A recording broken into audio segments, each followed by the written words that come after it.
welcome back to my really long channel.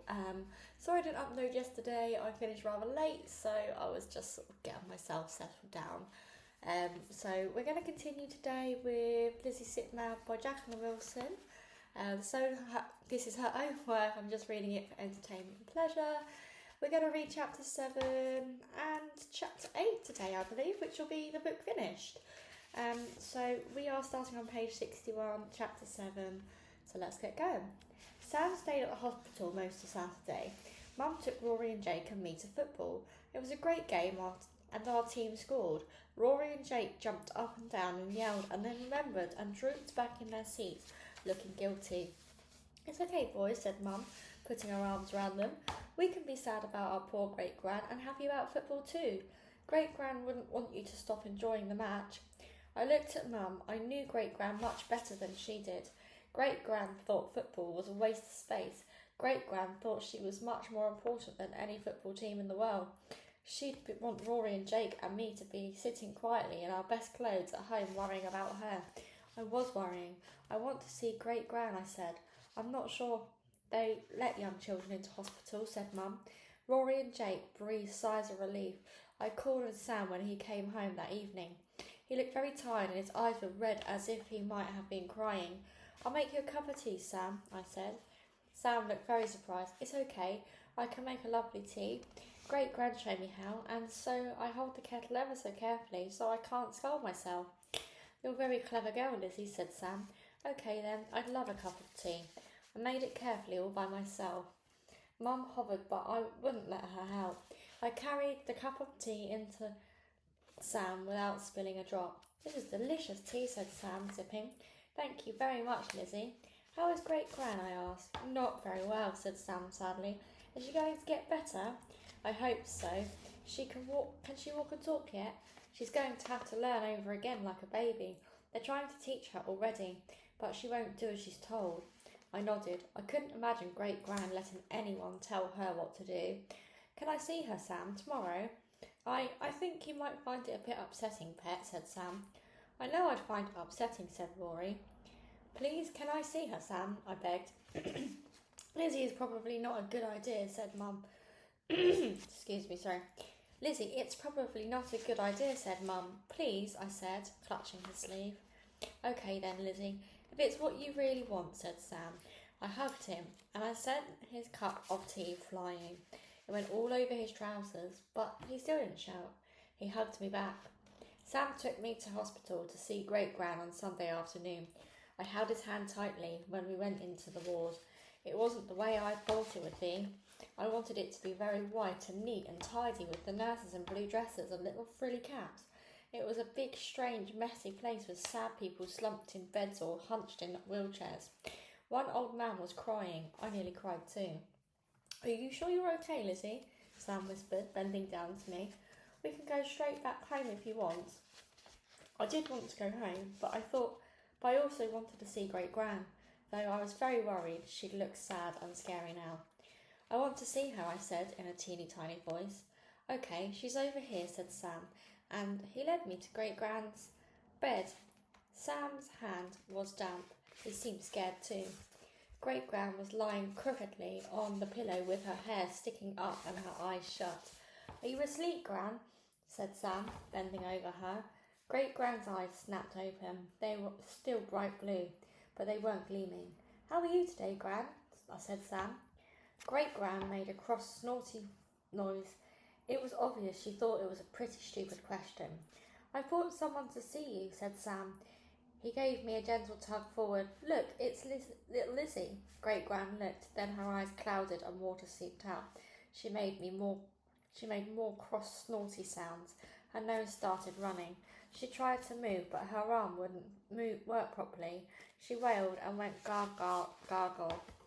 What is it, Gran? Said Sam, helplessly. She wants a hanky, I said. What? I said, I found Great-gran's handbag and got a hanky out. Here we are. I'll wipe your eyes first, and then your nose, and here's your comb. We'll do your hair, eh? It's good. I'm good at doing hair. I do Alice's, don't I? I mopped and wiped and combed. There. Gran still looked bothered, her head on one side. Do you want to sit up straight? Gran nodded. Sam helped me pull her up and tidy her pillow. Gran lay back, straight in the bed, seeming much more herself. She looked at me, opened her mouth. She went gargle, gargle, and then sighed in despair. Try again, Gran, said Sam. Gran went gargle, gargle, and then wailed. Never mind, don't upset yourself, said Sam, patting her little clenched hand. Gran couldn't stop being upset. She went gargle, gargle, gargle. Don't worry, we'll get you talking soon, said Sam, a tear sliding down his cheek. We'll get you talking now, I said, taking Great Gran's other hand. Of course you can talk, if you really want to. Open your mouth. Great Gran opened her mouth. Sam's mouth fell open too. Aha, there's your tongue, I said. And your teeth. So use them, please, Great Gran. Now. Cheeky little madam, said Great Gran in almost her normal voice. She sounded cross, but she held on to my hand as if she could never let it go. Chapter 8, page 73. Great Gran didn't die. She didn't get completely better. She spent 3 months learning how to walk again. She had to use a stick and went very, very slowly with a bad limp. One arm wouldn't work properly anymore. So, for a little while, she had to have her food cut up. I did it for her very neatly. I did her hair too, and helped her with her stockings, and did her shoes up for her with tidy brows. Great Gran didn't need any further help with talking though. For the first time in a few days in hospital, she got her words jumbled up and didn't always make sense, but by the time she was ready to come home, she talked perfectly. She talked too much, telling the doctors and nurses what to do. They didn't always like it. Great Gran didn't care. Sometimes she got very cross indeed and told them just what she thought of them. Can't you keep your grandmother under control? One nurse said to Sam. Sam rolled his eyes in a funny way to show this was completely impossible. He tried asking Great Gran not to be so rude. Great Gran was very rude indeed to Sam. I couldn't help getting the giggles. I think you should try to be Great Granny Zipmouth, I said. Sam and Mum and Rory and Jake and all the nurses gasped. But Great Gran didn't get cross with me. You're a sparky girl, little Lizzie, she said. You take after me. She forgot she's not my real Great Gran, but she's definitely part of my family. She still tells me off sometimes, though.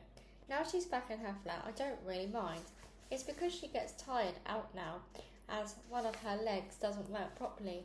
She doesn't like walking very, very slowly with a limp. But she can go very, very fast when she's outside because she now has an electric scooter to get her to the shops and back. Rory and Jake think Great Gran's scooter is seriously cool. They keep begging Great Gran to let them drive it, but she won't hear of it. But guess what? When Sam takes me round to Great Gran's after school, Great Gran and I sometimes go on secret trips down the antique centre to see if there are any more dolls Great Gran wants to buy.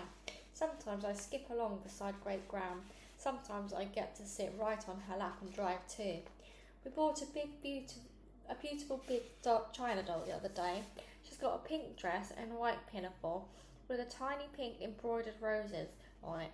We gave her a tea party with Alice and Sophie and Charlotte and Edward and Clementine when we got her home.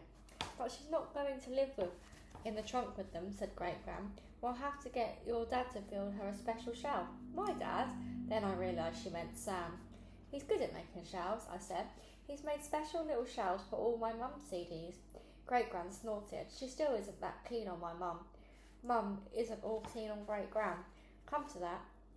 It doesn't matter. I like them both.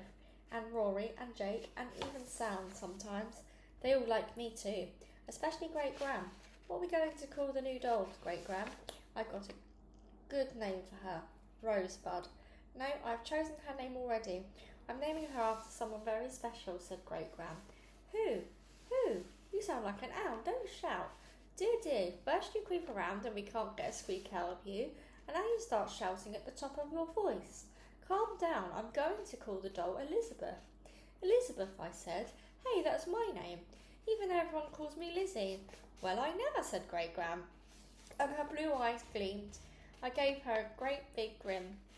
My mouth totally unzipped. The end. And that is it, guys. Thank you so much for listening. That was another book read.